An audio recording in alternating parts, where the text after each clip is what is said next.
বাল্যচৰাৰ লাচাং চাপৰি আৰু দুখন চাপৰি মিলাই পেলাই আমি এইটো আমাৰ ২ নম্বৰ পদক্ষেপ আৰু ইয়াত বাল্যচৰাৰ যিটো ইনিচিয়েটিভ সেইটো হৈছে যে আমি প্ৰত্যেকখন যি অঞ্চলৰ আণ্ডাৰ প্ৰিভিলেজ ল'ৰা ছোৱালী যাৰ চকুত সপোন থাকে কিন্তু সেইটো সাকাৰ কৰিবৰ কাৰণে আইদাৰ সিহঁতৰ হাতত মাক দেউতাকৰ হাতত ধনৰ পুঁজি নাই, টিউশ্যন দিব নোৱাৰে বা ৰাস্তা ঘাট নাই যিটো কাৰণে তেওঁলোকে টাউন এৰিয়াৰ লগত সংস্পৰ্শ নাই। এখন দুখন গাঁৱৰ স্কুলত হয়তো তাহাঁতি পঢ়ি আছে, য'ত পঢ়িলে দিনটো হয়তো চাগে বুজি পাইছে নে বুজি পোৱা নাই সেইখিনিও মাক দেউতাকে পঢ়াবলৈ নোৱাৰে। বিশেষকৈ বহুতখিনি এনেকুৱা চৰ অঞ্চলৰ বা এনেকুৱা আণ্ডাৰ প্ৰিভিলেজ ল'ৰা ছোৱালী বা যিসকল থাকে মাক দেউতাক অশিক্ষিত প্ৰায়ভাগ, ফলত কি হয় ল'ৰা ছোৱালীখিনি বিভিন্ন ধৰণৰ চাইল্ড লেবাৰ, তাৰপিছত আজিয়ে ইয়াতে মিটিংখনতে ক'লে যে যেতিয়া ল'ৰা ছোৱালী বুজি নাপায় তেতিয়া তাহাঁতি গুলটি মাৰিবলৈ চৰাই মাৰিবলৈ ওলাই আহে। আৰু সেইটো তাহাঁতিনো নকৰিব কিয়? কাৰণ তাহাঁতৰ সেইটো সুবিধাটো নাই। আৰু বাল্যচৰা ফাউণ্ডেশ্যনৰ পৰা যেতিয়া আমি আহিছোঁ আৰু আমি কোনো ধৰণৰ আমি বাহিৰৰ পৰা প্ৰশিক্ষণ অহা নাই, আমি গাঁৱৰ ল'ৰা ছোৱালীখিনি যিখিনি শিক্ষিত সেই শিক্ষিত ল'ৰা ছোৱালীখিনিয়ে উঠি অহা প্ৰজন্মখিনিক যাতে পঢ়ায়, কাৰণ তেওঁলোকৰ কমিউনিকেশ্যনছটো পাব। আৰু বাল্যচৰাৰ যিটো ছেকেণ্ড পদক্ষেপ ট্ৰেইন দ্য টিচাৰ্ছ, আজি মই বাৰে বাৰে কৈ আছোঁ আৰু এই পদক্ষেপটো হৈছে যিসকল নিবনুৱা ল'ৰা ছোৱালী BA MA পাছ কৰি বহি আছে সিহঁতৰো হয়তো সপোন, কিন্তু এই অঞ্চল এনেকুৱা নিচিনা এখন দুৰ্গম অঞ্চলৰ পৰা ওলাই যোৱাটো হয়তো তেওঁলোকৰ হাতত ধনৰ পুঁজিটো নাই বা ব্যৱস্থা নাই বা বহুত চিন্তা কৰিব লাগে।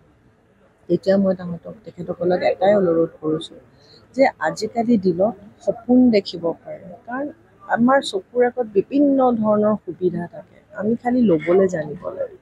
মই যি কৈছোঁ কাৰোবাৰ যদি APSC পঢ়িব মন যায়, ইয়াৰ পৰাই পঢ়িটোতো পাছ কৰি কমপ্লিট কৰিব নোৱাৰিব, কাৰণ আমাৰ টাউনৰ ল'ৰা ছোৱালীবিলাক যথেষ্ট শিক্ষিত, কাৰণ তেখেতসকলৰ লগত কমপ্লিট কৰিবলৈকে তাহাঁতিও এটা লেভেললৈকে আহিব লাগিব।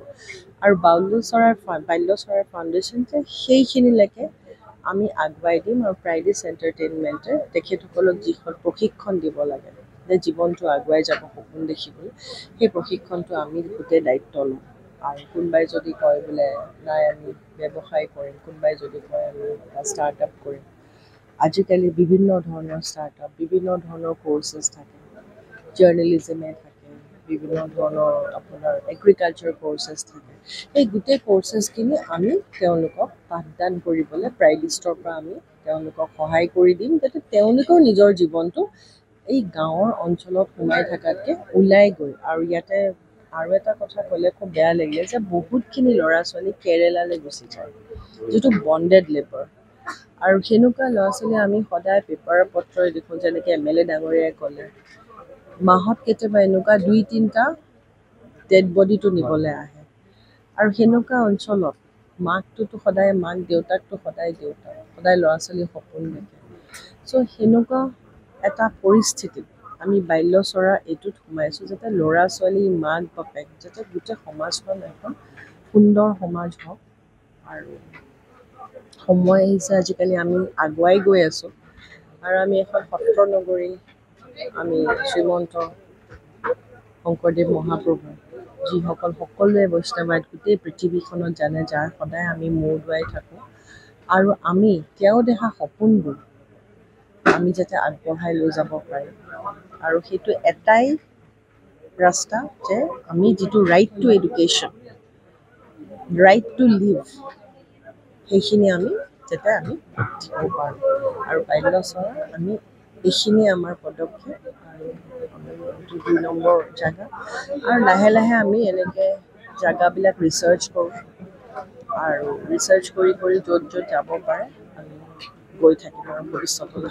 এইখন দ্বিতীয়খন আৰু তৃতীয় চতুৰ্থ কিবা এনেকুৱা প্ৰথমখন আমি কৰিলোঁ ওদালগুৰিত। ওদালগুৰিত আমাৰ হেৰিত আছিলে যে তাতে ল'ৰা ছোৱালীখিনি অৰুণাচলৰ বৰ্ডাৰ আছিলে, আৰু গোটেইখিনি তাতে অপিয়াম কাল্টিভেশ্যনত তেখেতসকল গুচি যায়। গুচি যোৱাৰ ফলত তাতে চাইল্ড লেবাৰটো যায়, পঢ়া শুনা নহয়। আৰু এইটো এটা খুব অঞ্চলখনৰ এটা বিশেষ প্ৰব্লেম এটা আছিলে। আমি যেতিয়া গ'লোঁ, মাক বাপেকবিলাকে কান্দিছে যে বাইদেউ আমাৰ এনেকুৱা এটা যদি দিয়ে ল'ৰা ছোৱালীবিলাক তাতে আমাৰ যাব লগা নহয়।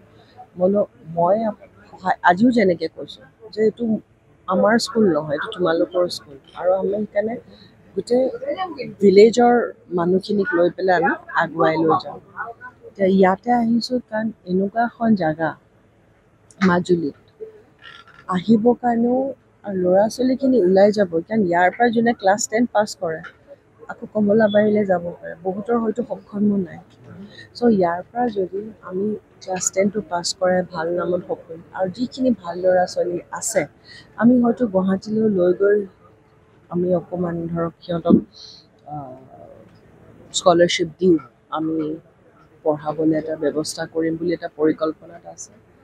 আৰু ইয়াৰ ৩ নম্বৰখন আমি যাম ৰুংটা বুলি এটা জেগা, য'ত ভূটান বৰ্ডাৰ, য'ত বহুত ল'ৰা ছোৱালী যেনেকৈ আগতে ভূটানত চাইল্ড লেবাৰৰ কাৰণে যায়, আৰু ক'ভিডৰ কাৰণে যেতিয়া বৰ্ডাৰটো বন্ধ কৰি দিলে গোটেই অঞ্চলখন জৰাজীৰ্ণ হৈ গৈছে, খাবলৈ নাপায়। আৰু গভৰ্ণমেণ্ট স্কুলতো গোটেই বছৰি কিবা এটা দিয়ে, যিটোৰ ফলত এখন অঞ্চলৰ গোটেই শৈক্ষিক পৰিৱেশটো বেয়া হৈ গৈছে। এতিয়া এইখন আৰম্ভণি কৰিলোঁ, ইয়াৰ পিছত আমি ৰুংটালৈ যাম, তাৰপিছত আমি শদিয়ালৈ যাম, তাৰপিছত আমি কাৰ্বি আংলং যাম। এতিয়া বৰ্তমান আমি প্ৰত্যেক মাহে এখন এখন আমি ভিতৰত ভাবি থৈছোঁ।